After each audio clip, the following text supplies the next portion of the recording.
Friends, welcome back to the my new video guys and my YouTube channel. Today friends we are going to talk about how can we enable mobile hotspot in our Samsung phone and how can you use guys your mobile hotspot setting in your Samsung phone. In this video I will show you guys. So before starting video friends, first of all go and subscribe the channel, click the bell icon, like my video. First of all guys, we will on our phone setting. Then guys scroll friends, you can see your connection setting friends, tap here. As you can see your mobile hotspot setting, tap here. Click on mobile hotspot setting guys. You want to enable guys your mobile hotspot guys, you can enable from here. And guys you can see your password setting friends, tap here.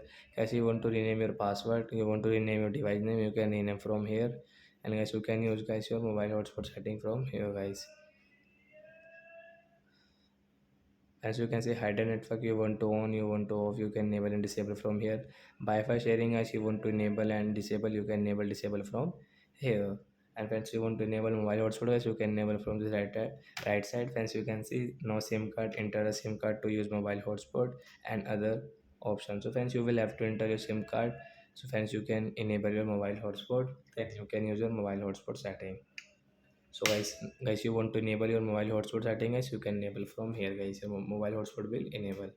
So that's it guys, thanks for watching the video guys, we will meet on next video. Bye friends.